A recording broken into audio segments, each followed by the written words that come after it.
Good morning everyone. एक बार फिर से आप सभी का क्रेजी जीके ट्रिक के डेली करंट अफेयर की सीरीज में स्वागत है। आज के सेशन में हम डिस्कस करेंगे 10 मार्च के सभी करंट अफेयर को। एक एक करके पूरे सेशन को एंड तक देखिएगा, सारे क्वेश्चन को एंड तक देखिएगा, क्योंकि आने वाली एग्जाम में आपको यहां से जो फैक्ट मैं बताऊंगा डेफिनेटली क्वेश्चन वहां से देखने को मिल जाएंगे। चलिए, तो पहला इंपॉर्टेंट क्वेश्चन डिस्कस करेंगे, लेकिन उससे पहले मैं आपको बता देता हूं कि क्रेजी जीके ट्रिक एप्लीकेशन पर सेल चल रही है होली की। तो आप विजिट कीजिए, चेकआउट कीजिए एप्लीकेशन को। वहां पर आपके लिए बहुत सारे एग्जाम ओरिएंटेड कोर्सेस आपको देखने को मिल जाएंगे बहुत ही नॉमिनल प्राइजेस में। तो चलिए शुरू करते हैं। सबसे पहला इंपॉर्टेंट करंट अफेयर, पीडीएफ भी आपको क्रेजी जीके ट्रिक के एप्लीकेशन पर ही मिलेगी फ्री ऑफ कॉस्ट। कंप्यूटिंग के नोबेल पुरस्कार के रूप में जाना जाने वाला एएम ट्यूरिंग अवार्ड 2024 किसे प्रदान किया गया? तो पहली चीज तो आपको यह पता चलती है कि कौन सा अवार्ड कंप्यूटिंग के नोबेल अवार्ड के रूप में जाना जाता है।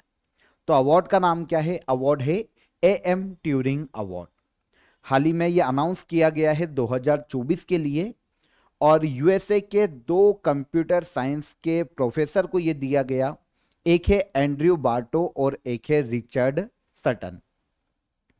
दोनों ही प्रोफेसर हैं कंप्यूटर साइंस के। कहां से? यूएसए से। और आपको पता है ये जो अवार्ड है ना, वो भी यूएसए की ही एक संस्था देती है। हम उसकी भी बात करेंगे, लेकिन पहले हम यहां पर ये नोट करते हैं कि एएम ट्यूरिंग अवार्ड कंप्यूटिंग का नोबेल कहलाता है, और किन दो व्यक्तियों को 2024 के लिए हाल ही में दिया गया? तो ये एंड्रयू बार्टो और रिचर्ड सटन को दिया गया है संयुक्त रूप से। एंड्रयू जी बार्टो और रिचर्ड एस सटन, इन दोनों ने ही आर्टिफिशियल इंटेलिजेंस में अपना महत्वपूर्ण योगदान दिया है। जो एल्गोरिदम होता है आर्टिफिशियल इंटेलिजेंस के लिए, उसके बेस को तैयार करने में इन्होंने अपना महत्वपूर्ण योगदान दिया है। इसीलिए इनको सम्मानित किया गया कंप्यूटिंग के नोबेल से। पहले बात करते हैं एंड्रयू बार्टो की। तो यूएसए के कंप्यूटर साइंस के प्रोफेसर हैं यूनिवर्सिटी ऑफ मैसाचुसेट्स में। ये डिपार्टमेंट ऑफ कंप्यूटर साइंस में प्रोफेसर के रूप में वर्तमान में कार्यरत हैं। और दूसरे यूएसए के यूनिवर्सिटी ऑफ अल्बर्टा, इसमें कंप्यूटर साइंस के प्रोफेसर हैं। अब यहां पर देखिए, दो व्यक्तियों को दिया गया अवार्ड की बात करना पड़ेगी कि अवार्ड कब शुरू किया गया, कौन देता है, प्राइज मनी कितनी है, और सबसे इंपॉर्टेंट इसलिए भी है क्योंकि कंप्यूटिंग का नोबेल है। अवार्ड हर उस व्यक्ति को दिया जा सकता है, हर साल प्रदान किया जा सकता है, प्रदान किया जाता है। हर उस व्यक्ति को दिया जा सकता है जिसने कंप्यूटर साइंस में आउटस्टैंडिंग परफॉर्म किया हो, अपना महत्वपूर्ण योगदान दिया हो। तो इसे किसी भी प्रोफेसर, किसी भी व्यक्ति, इंडिविजुअल को यह दिया जा सकता है। देता कौन है? तो एसोसिएशन फॉर कंप्यूटिंग मशीनरी, जो कि यूएसए की एक संस्था है, इसके द्वारा यह सबसे पहली बार शुरू किया गया था 1966 में। और इसके तहत 1 मिलियन अमेरिकी डॉलर की प्राइज मनी दी जाती है। अगर हम इसको देखें तो बहुत ज्यादा होता है, 1 मिलियन अमेरिकी डॉलर ये प्राइज मनी दी जाती है। 1966 में शुरू किया गया था am Turing award.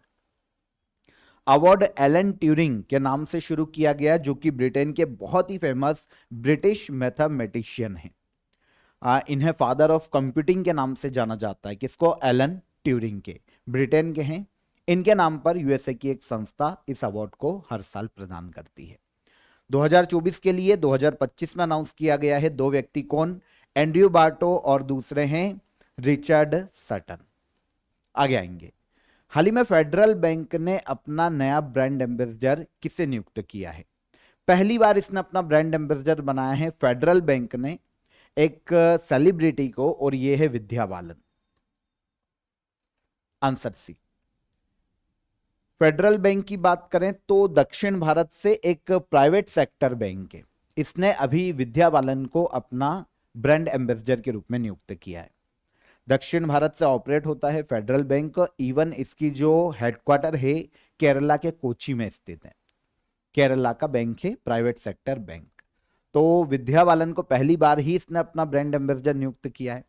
Brand ambassador हमने लास्ट सेशंस में भी पढ़े थे, जैसे कि दिलजीत दोसांझ की हमने बात की थी, इनके पहले पीवी सिंधु की हमने बात की थी। ब्रांड एम्बेसडर का काम क्या होता है किसी भी एक प्रोडक्ट को, किसी भी एक कंपनी को, कंपनी के जो प्रोडक्ट होते हैं उसको प्रमोट करना। किसी एक प्रोडक्ट के लिए भी हो सकता है और पूरी कंपनी के अलग अलग प्रोडक्ट को प्रमोट करने के लिए भी एक ब्रांड एम्बेसडर हो सकता है। फॉर एग्जाम्पल, किसी भी व्यक्ति की कंपनी XYZ, हमने ले लिया बोट, है ना, एक बोट नाम की कंपनी है। अब उसने अपना ब्रांड एम्बेसडर किसी को भी बनाया तो वो बोट के प्रोडक्ट को लोगों तक पहुंचाएगा, मीन्स उनको प्रमोट करेगा। पहुंचाने का मतलब ऐसे ये नहीं कि बेचने जाएगा, प्रमोट करेगा, है ना, उनके एडवर्टाइजमेंट में रहेगा। तो इस तरीके से ये ब्रांड एम्बेसडर का काम होता है। अब यहां पर फेडरल बैंक ने अपना ब्रांड एम्बेसडर बना लिया विद्या बालन को। मैंने आपको एक और चीज बताई थी, लिवाइस, है ना, उसने अपना ग्लोबल ब्रांड एम्बेसडर बनाया था पंजाबी सिंगर दिलजीत दोसांझ को। कुछ सेशंस पहले ही हमने इसकी बात की थी। और इसी साल की शुरुआत में प्यूमा, है ना, प्यूमा ने अपना ब्रांड एम्बेसडर बनाया था पीवी सिंधु को। प्यूमा ने अपना ब्रांड एम्बेसडर बैडमिंटन खिलाड़ी पीवी सिंधु को बनाया, क्योंकि प्यूमा जो है वो बैडमिंटन की एसेसरीज को लॉन्च कर रहा है, तो उसको प्रमोट करने के लिए बैडमिंटन खिलाड़ी पीवी सिंधु प्यूमा की ब्रांड एम्बेसडर है। तो ये 3 ब्रांड एम्बेसडर 2025 की शुरुआत से अब तक बने हैं, जो कि इंपॉर्टेंट है। तो तीनों यहां पर मैंने आपको क्लियर कर दिए हैं। आप सभी को बता दूं, मैंने आपको शुरू में भी इन्फॉर्म किया था, आप सभी के लिए क्रेजी जीके ट्रिक और रूट एप्लीकेशन, दोनों ही एप्लीकेशन पर होली की सेल चल रही है। सारे कोर्सेज, सारे PDF आपको अप टू 90% तक ऑफ में देखने को मिल जाएंगे। इसके अलावा करंट अफेयर की जो शंखनाद ईयरली बुक है प्रिंटेड, काफी डिमांड आ रही थी, तो मैं आपको बता दूं कि आपके नजदीकी आउटलेट पर, बुक शॉप्स पर वो पहुंचा दी गई है। आप एक बार डिमांड कीजिएगा अपने आसपास के बुक शॉप से, और अगर आपको वहां पर अवेलेबल नहीं होती किसी कारण से, तो आप हमारी एप्लीकेशन पर ऑर्डर बुक का ऑप्शन है, वहां पर क्लिक करके डायरेक्ट ऑर्डर कर सकते हैं प्रिंटेड बुक को, जो आपके घर पर डिलीवर कर दी जाएगी। ओके, तो आप उसको भी ऑर्डर कर सकते हैं। चलिए नेक्स्ट क्वेश्चन पर आएंगे। चापचार कूट किस भारतीय राज्य का प्रमुख सांस्कृतिक उत्सव है? नाम क्या है? चापचार कूट। तो ये एक प्रमुख सांस्कृतिक उत्सव है, एक कल्चरल फेस्टिवल है जो कि मिजो कम्युनिटी बनाती है, और ये मिजो कम्युनिटी निवास करती है मिजोरम में। तो मिजोरम का पर्व है, एक कल्चरल फेस्टिवल है चापचार कूट फेस्टिवल। देखिए क्या होता है, जो मिजो कम्युनिटी है ना मिजोरम में, वो एक शिफ्टिंग खेती करती है। शिफ्टिंग एग्रीकल्चर कहा जाता है, जिससे कहा जाता है जूम की खेती। अब जब ये खेती की जाती है ना, जूम की खेती, तो होता क्या है, सबसे पहले जंगलों को काटा जाता है, और काटने के बाद फिर जंगलों में आग लगा दी जाती है और एक समतल मैदान तैयार किया जाता है। और फिर वहां पर जो उपजाऊ भूमि मिलती है, क्योंकि जंगल की भूमि है, बहुत ही उपजाऊ है, तो उस भूमि में उसके बाद वो फसल लेते हैं, वहां पर कृषि करते हैं। क्योंकि देखिए जोतने की जरूरत नहीं पड़ती, भूमि बहुत उपजाऊ है, तो डायरेक्ट फसल मिल जाती है उनको, है ना। अब यहां पर एक क्वेश्चन हमको PSC में अक्सर देखने को मिलता है, मैंने आपको पहले भी बताया था इसके बारे में, कि पूर्वोत्तर भारत के जंगल जो हैं वो वीरान होते जा रहे हैं, क्यों? तो इसका सबसे बड़ा कारण है शिफ्टिंग खेती या जूम की कृषि, जूम की खेती इसको बोलते हैं। इसमें क्या होता है, जो पूर्वोत्तर के अधिकतर ट्राइब्स हैं, जनजातियां हैं, जो समुदाय हैं, वो क्या करते हैं कि जंगल को काटते हैं और फिर जला देते हैं, और उसके बाद जो जमीन मिलती है वहां पर खेती करते हैं। कुछ सालों तक खेती करने के बाद जब जमीन बंजर हो जाती है, तो वो माइग्रेट करते हैं दूसरी जगह, और दूसरे जगह के जंगल को फिर जलाते हैं, काटते हैं, जलाते हैं, और फिर वहां पर खेती शुरू करते हैं। इसी तरीके से फिर माइग्रेट करते रहते हैं, तो पीछे जंगल खत्म होते जा रहे हैं। तो अब तो काफी कम्युनिटीज स्थायी कृषि करने लगी है, लेकिन जूम की खेती अभी भी कुछ कम्युनिटीज में देखने को मिलती है, क्योंकि उनकी परंपरा है, उनका कल्चर है, तो उस आधार पर ये देखने को मिलता है। तो ये पूर्वोत्तर भारत के जो जंगल है उनके लॉस का सबसे बड़ा कारण है। तो यहां पर हमारा क्वेश्चन चापचार कूट फेस्टिवल से है, मिजोरम में मिजो कम्युनिटी के द्वारा यह मनाया जाता है हर साल। अब चापचार कूट फेस्टिवल में वहां पर देखिए कब मनाया जाता है ये समझो।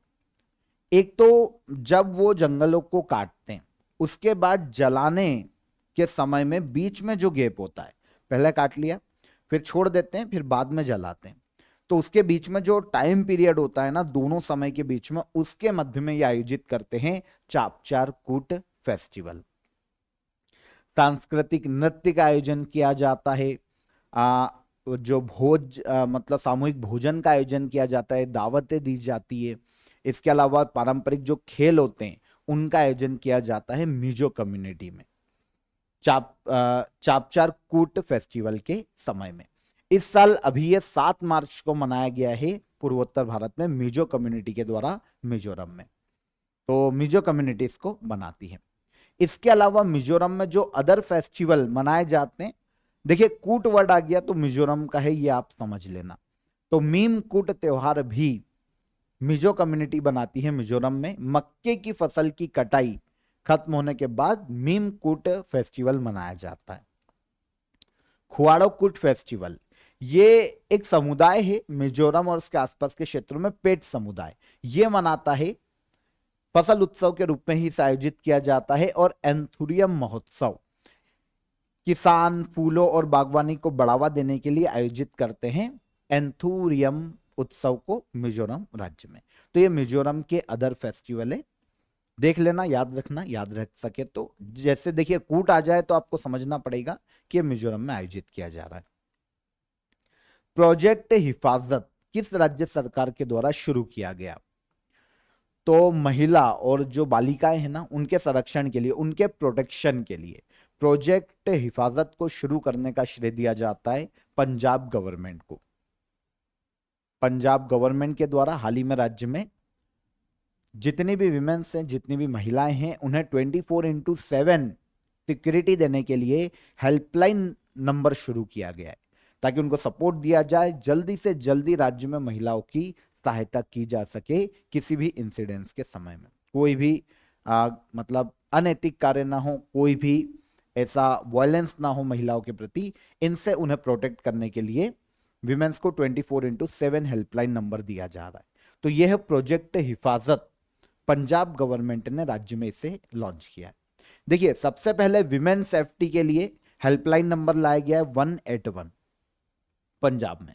इसमें क्या होगा भाई, डोमेस्टिक वायलेंस से भी महिलाओं की रक्षा की जा सकती है, वर्क प्लेस पर जो हैरेसमेंट होता है उससे रक्षा की जा सकती है, और किसी भी क्राइम घटने से पहले अगर 181 पर कॉल किया जाता है तो जल्द से जल्द उस महिला को वहां पर सुरक्षा प्रदान की जाएगी। और चाइल्ड हेल्पलाइन भी है 1098, बच्चों के खिलाफ जो अब्यूज है ना, जो भी क्राइम होते हैं उससे उन्हें प्रोटेक्ट करने के लिए।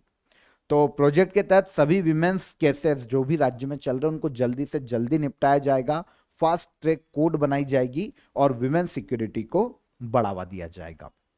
पूरे प्रोजेक्ट को नाम दिया गया है प्रोजेक्ट हिफाजत। पंजाब गवर्नमेंट ने हाल ही में इसे राज्य में लॉन्च किया। नेक्स्ट इंपॉर्टेंट क्वेश्चन है हमारा, भारत के पहले एआई सक्षम सौर निर्माण लाइन का उद्घाटन किसने किया? फिर से रिपीट करते हैं, AI powered solar manufacturing line है क्या? सर समझ नहीं आया। इंडिया का पहला AI powered solar manufacturing line है क्या? देखिए एक प्लांट है जहां पर सोलर पैनल बनाए जाते हैं। अभी तक क्या होता था कि वो जो काम है ना मैन्युअली किया जाता था, बहुत सारे पार्ट है सोलर पैनल को बनाने के लिए।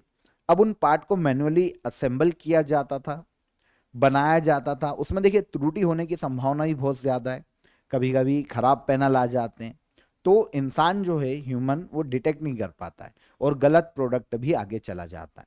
तो इन सब से बचने के लिए पहला AI powered solar manufacturing line शुरू की गई है, जिसका इनॉग्रेशन किया है प्रहलाद जोशी ने। किसने? प्रहलाद जोशी। कौन है ये? Union minister for new and renewable energy है ना, नवीनीकरणीय ऊर्जा मंत्री हैं वर्तमान में प्रहलाद जोशी। इन्होंने इंडिया का पहला AI powered solar manufacturing line का इनॉग्रेशन किया। कहां पर? तो सूरत, गुजरात में एक कंपनी है यहां पर, गोल्डी सोलर है ना, एक सोलर पावर प्लांट की कंपनी है। इसमें इसे शुरू किया गया है, सूरत की कंपनी, सूरत में ही से लॉन्च किया गया है। तो AI powered solar manufacturing line है क्या, ये आपको समझ में आ गया ना। फैक्ट्री में एआई टेक्नोलॉजी का यूज करके कंट्रोल किए जाएंगे सारे काम। स्टेप बाय स्टेप अगर हम बात करें तो मशीन खुद ही सारे कंपोनेंट को इकट्ठा करेगी, उठाती है।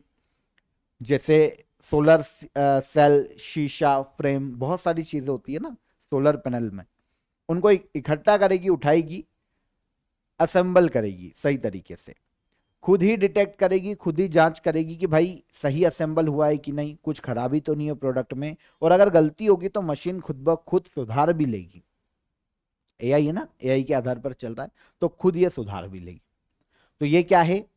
AI powered solar manufacturing line, Bharat का पहला, सूरत में हाल ही में इसका इनॉग्रेशन किया प्रहलाद जोशी ने, केंद्रीय मंत्री। देखिए अगर हम इंडिया की एनर्जी फ्यूचर देखें, लक्ष्य की बात करें जो हमने डिसाइड किया है, तो इंडिया का लक्ष्य है कि भैया 2030 तक हम 500 गीगावाट रिन्यूएबल एनर्जी के लक्ष्य को प्राप्त कर सके, जो कि नॉन फॉसिल्स से जनरेट होगा। और इसके लिए ऐसी टेक्नोलॉजी की जरूरत पड़ेगी, है ना। सोलर पैनल, जो सोलर पैनल की कंपनीज है उनमें एआई का यूज किया जाएगा, लोगों को अवेयर किया जाएगा, तब ये लक्ष्य प्राप्त होगा आगे चलकर। अभी जो हमारी कैपेसिटी है जनवरी 2025 तक, ये ऑलमोस्ट 217 गीगावाट की है, जिसको हमको बढ़ाना है 2030 तक 500 गीगावाट तक। इसके अलावा 2070 तक हमको net zero carbon emission country का लक्ष्य हासिल करना है। तो इसमें रिन्यूएबल एनर्जी को बढ़ावा देना पड़ेगा।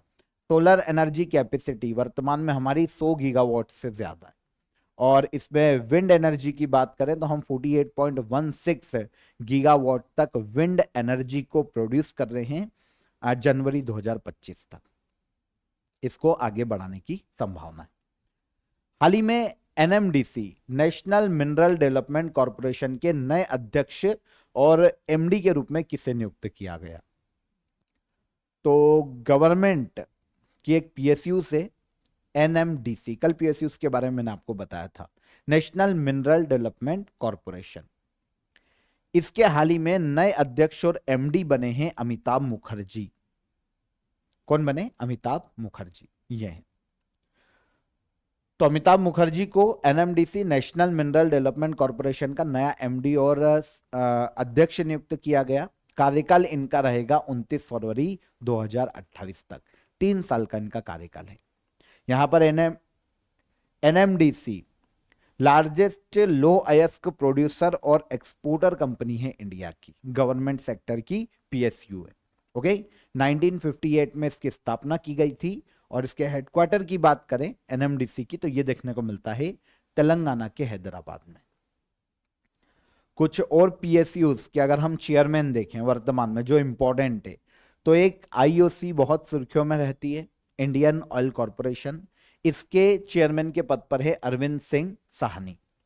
फिर ONGC, oil and natural gas corporation, इसके अध्यक्ष अरुण कुमार सिंह चेयरमैन। और भारत हेवी इलेक्ट्रिकल्स लिमिटेड भेल, इसके चेयरमैन है के एस मूर्ति। और कोल इंडिया लिमिटेड, इसके अध्यक्ष वर्तमान में पीएम प्रसाद। हर साल जन औषधि दिवस कब मनाया जाता है? तो हर साल जन औषधि दिवस मनाया जाता है 7 मार्च को। अभी मैंने आपको जन औषधि वीक के बारे में भी बताया था, अगर आपको याद हो तो। 1 से लेकर 7 मार्च तक जन औषधि वीक के रूप में मनाया गया 2025 में, और लास्ट डे 7 मार्च को जन औषधि दिवस मनाया गया है। उद्देश्य क्या है? तो जेनेरिक मेडिसिन के प्रति लोगों को अवेयर करना, जो अदर मेडिसिन है उसके ऊपर जेनेरिक मेडिसिन को जगह देना, जेनेरिक मेडिसिन के उपयोग को बढ़ावा देना, और इसके अलावा इसके लिए जो प्रधानमंत्री भारतीय जन औषधि परियोजना चल रही है उसको प्रमोट करना, इसको प्रचारित करना। प्रधानमंत्री भारतीय जन औषधि परियोजना के तहत भारत में जो गरीब वर्ग हैं उन्हें बहुत ही मिनिमम कॉस्ट में, बहुत ही मिनिमम प्राइसेस में जेनरिक मेडिसिन उपलब्ध करवाई जाती है प्रधानमंत्री जन औषधि केंद्रों से। भारत में 10,000 से ज्यादा प्रधानमंत्री जन औषधि केंद्र संचालित हो रहे हैं इंडिया में इस योजना के तहत। तो इसको प्रमोट करना, जेनरिक मेडिसिन के उपयोग को बढ़ावा देना, यह उद्देश्य जन औषधि दिवस को मनाए जाने का। 2025 में जन औषधि लो प्राइस बेस्ट मेडिसिन, इसकी थीम रखी गई है। पहली बार 2019 में मनाया गया था। देश भर में जन औषधि दिवस के दिन हेल्थ कैंप लगाए जाते हैं, है ना, जांच केंद्र लगाए जाते हैं और अवेयरनेस प्रोग्राम चलाए जाते हैं और ऐसी एक्टिविटीज की जाती है पूरे देश में अलग अलग जगह पर। तो प्रधानमंत्री भारतीय जन औषधि परियोजना, यहां पर यह भी बहुत इंपॉर्टेंट है, 2008 में कांग्रेस की गवर्नमेंट में इसे लाया गया था जन औषधि योजना के नाम से, लेकिन यह कुछ समय बाद ठंडे बस्ते में चली जाती है और फिर 2015 में प्रधानमंत्री जन औषधि योजना के नाम से इसे एक बार फिर से शुरू किया जाता है और एक साल बाद नवंबर 2016 में इसका नाम बदला जाता है प्रधानमंत्री भारतीय जन औषधि परियोजना। देश में गरीब वर्गों को, वंचित वर्गों को बहुत ही अफोर्डेबल प्राइसेस में जेनरिक मेडिसिन उपलब्ध करवाना इस योजना का मुख्य उद्देश्य है। आगे बढ़ेंगे। हाल ही में पीएम नरेंद्र मोदी ने जी सफल और जी मैत्री योजना किस राज्य में लॉन्च की है? अब देखिए क्या होता है कि स्कीम्स बहुत आ रही है, स्टेट की हो, सेंट्रल की हो, तो स्कीम्स अब देखिए सेंट्रल में जो गवर्नमेंट है वही लॉन्च करेगी और वही आपको एग्जाम में पूछा जाएगा। कुछ ऐसे भी कमेंट आते हैं स्टूडेंट के कि सर आप इस पार्टी को या उस पार्टी के फेवर की बात कर रहे हैं, सर आप उनकी। अब भाई जब गवर्नमेंट सेंट्रल में जिसकी होगी वही तो योजनाएं लागू करेगी और जब वही पार्टी योजना लागू करने वाली है जो सेंट्रल में है प्रेजेंट में, तो हम उसी गवर्नमेंट की बात कर पाएंगे क्योंकि योजना उसकी है।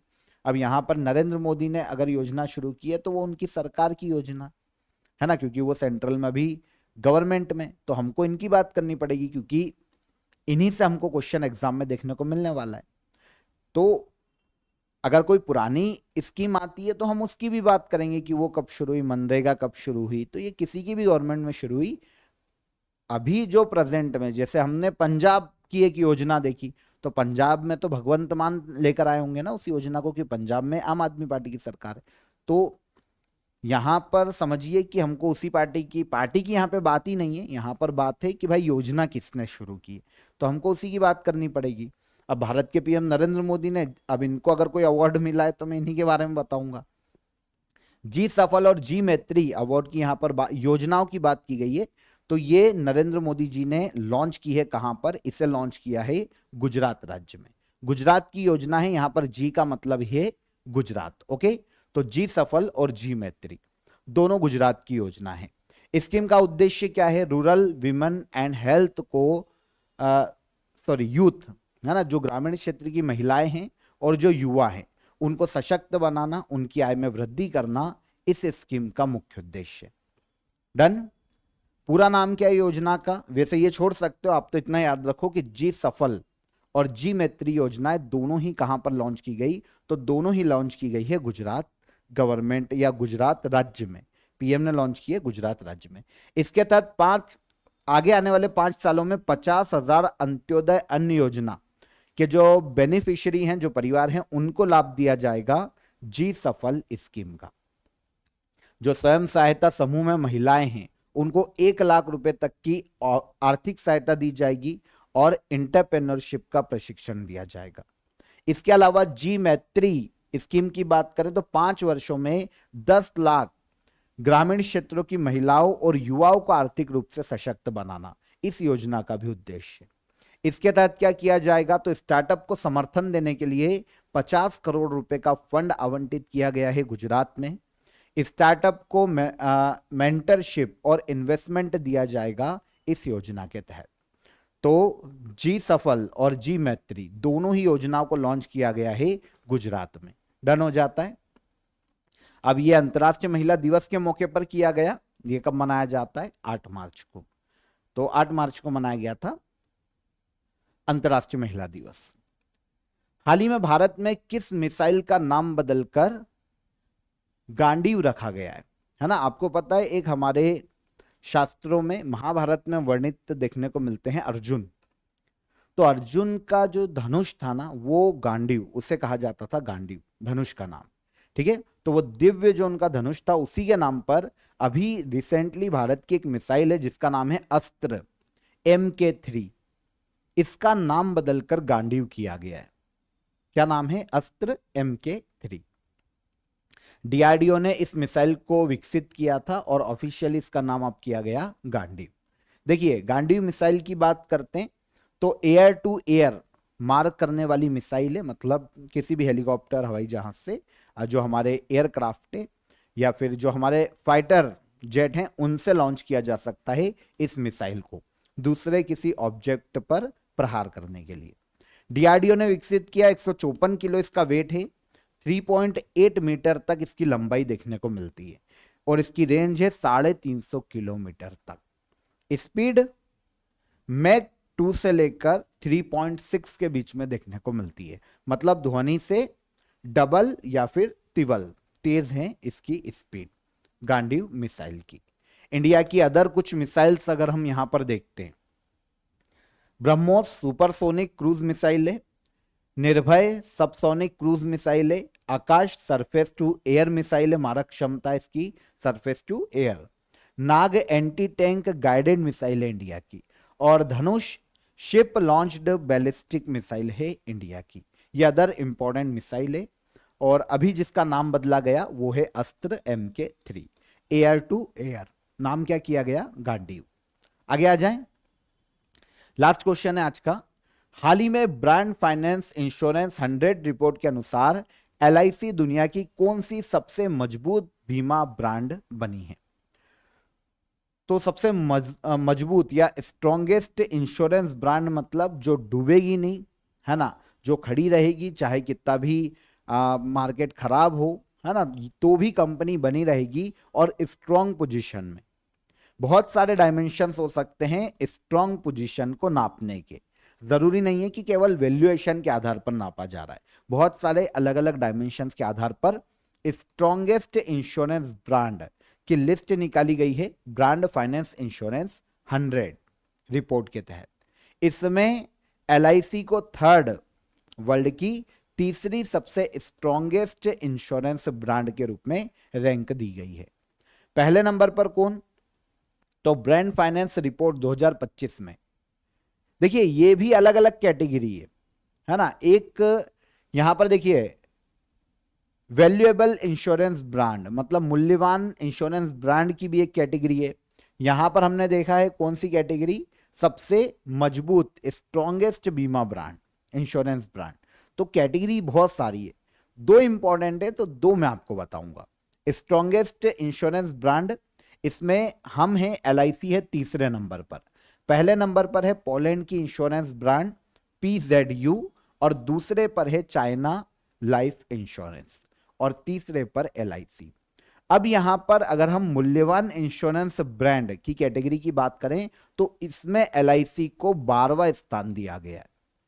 इस इंडेक्स में पहले स्थान पर है पिंग एंड इंश्योरेंस, चाइना की कंपनी है, और दूसरा है एलियांस जो कि जर्मनी की कंपनी, और LIC इस सूची में 12वें नंबर पर है। तो दो ही यहां पर कैटेगरी पूछी जाती है, स्ट्रॉन्गेस्ट इंश्योरेंस ब्रांड या फिर मजबूत बीमा ब्रांड और मूल्यवान इंश्योरेंस ब्रांड। तो एक में है LIC तीसरे नंबर पर और एक में है 12वें नंबर पर।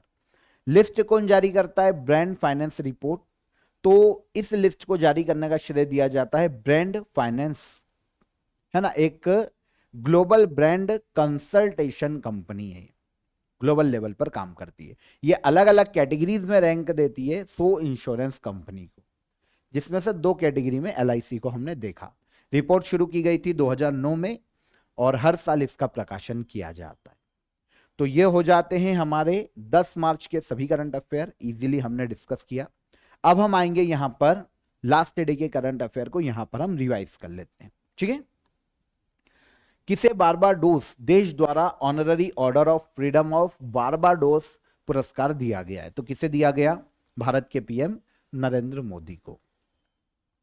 ग्लोबल टेररिज्म इंडेक्स 2025 जो विभिन्न देशों में आतंकवाद के प्रभाव को नापता है, भारत की रैंक क्या है?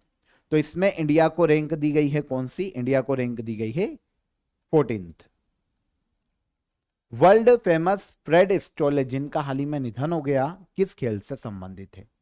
तो यह संबंधित है टेनिस प्लेयर, टेनिस खेलों से। एक्सरसाइज सी ड्रैगन 2025 सैन्य अभ्यास कहां आयोजित किया जा रहा है? तो इसका आयोजन किया जा रहा है कहां पर, गुआम। वेस्टर्न पैसिफिक ओशियन, है ना, अमेरिका इसका आयोजन करवाता है।